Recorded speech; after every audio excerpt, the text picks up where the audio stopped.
அஸ்ஸலாமு அலைக்கும். தினமணி பத்திரிகையில் வெளிவந்திருக்கும் ஒரு முக்கிய செய்தியை படிக்கிறேன், கேட்பீராக.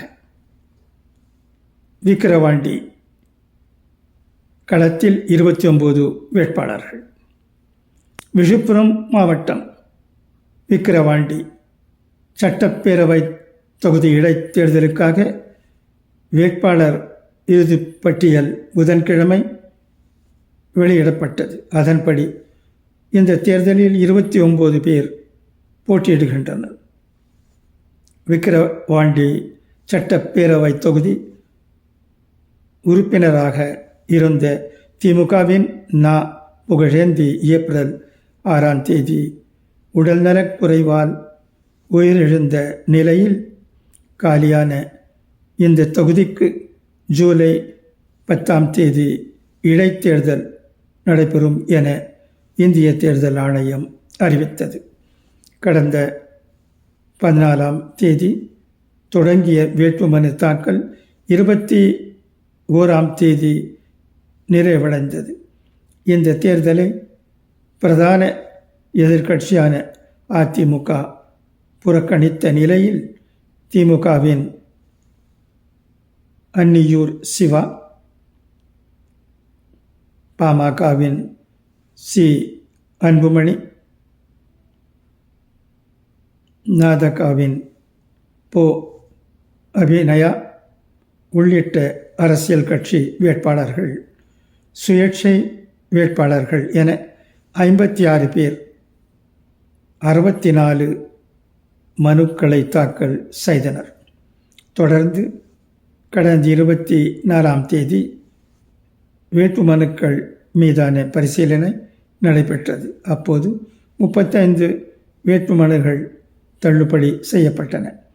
29 வேட்பாளர்களின் மனுக்கள் மட்டும் ஏற்றுக்கொள்ளப்பட்டன.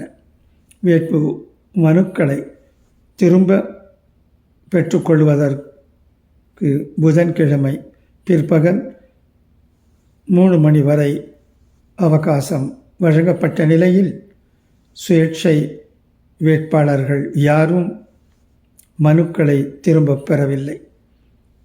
விக்கிரவாண்டி தொகுதியின் தேர்தல் நடத்தும் அலுவலரான மு.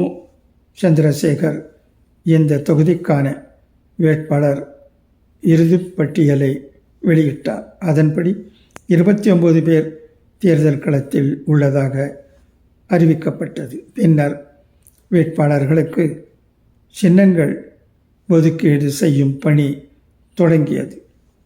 வேட்பாளர்கள் அல்லது அவர்களது முகவர்கள் முன்னிலையில் தேர்தல் நடத்தும் அலுவலர் மு. சந்திரசேகர் இதற்கான பணியை மேற்கொண்டார். திமுக வேட்பாளருக்கு உதயசூரியன், பாமக வேட்பாளருக்கு மாம்பழம், ததக வேட்பாளருக்கு ஒலிவாங்கி மைக் சின்னங்கள் ஒதுக்கீடு செய்யப்பட்ட நிலையில் பிற கட்சிகள் சுயேட்சை வேட்பாளர்களுக்கு சின்னங்கள் ஒதுக்கீடு செய்யும் பணி நடைபெற்றது.